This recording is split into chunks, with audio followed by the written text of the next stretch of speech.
জন্মদিনের শুভেচ্ছা বন্যা বলিউড বাদশাহ শাহরুখ খান। আজ 2 নভেম্বর বলিউডের কিং খান অভিনেতা শাহরুখ খানের জন্মদিন। এই দিনে সোশ্যাল মিডিয়া থেকে শুরু করে ভক্তদের ভিড় জমেছে তার মুম্বাইয়ের মান্নাত বাড়ির সামনে। মধ্যরাত পেরোতে হাজার হাজার ভক্তদের চিৎকার মুখর করে তোলে চারপাশ। হ্যাপি বার্থডে কিং খান। শাহরুখ খান জন্মগ্রহণ করেন 1965 সালে 2 নভেম্বর নয়াদিল্লি শহরে। তার পিতা ছিলেন তাজ মোহাম্মদ খান, পেশায় স্বাধীনতা সংগ্রামী ব্যবসায়ী। মা লতিফ ফাতিমা খান ছিলেন সমাজসেবী।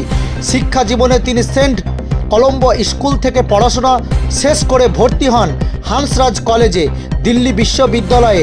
পরবর্তীতে জামিয়া মিলিয়া ইসলামিয়া বিশ্ববিদ্যালয় থেকে গণযোগাযোগ বিষয়ে পড়াশোনা শুরু করলেও অভিনয়ের টানে তা সম্পূর্ণ করতে পারেনি।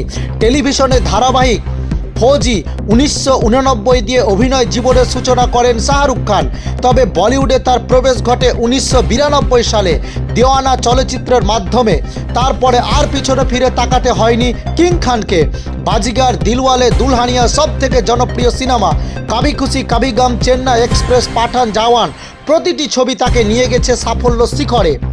ভক্তদের কাছে তিনি king Khan of romance, king Khan কিংবা বলিউডের বাদশা নামে পরিচিত।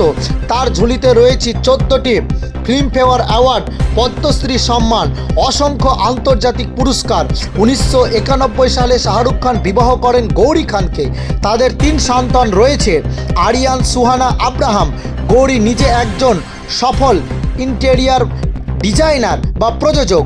2023 ও 2024 সালে মুক্তি পান তার 2 সুপারহিট সিনেমা পাঠান ও জওয়ান। বক্স অফিসে রেকর্ড ভেঙে দিয়েছে। তার কারিশমা, পরিশ্রম, আত্মবিশ্বাস আজও তরুণ প্রজন্মের কাছে অনুপ্রেরণা। আজকের দিনে বলিউড বাদশাহ শাহরুখ খানকে অজস্র ধন্যবাদ ও জন্মদিনের শুভেচ্ছা জানিয়েছে গোটা দেশ। 59 বছর বয়সে যেভাবে তিনি দর্শকদের হৃদয় রাজত্ব করেছেন সেটা তার প্রমাণ রাখে না। 60 বছরে পা দিল বলিউড বাদশাহ কিং খান। জন্মদিনের শুভেচ্ছা গোটা দেশ জুড়ে।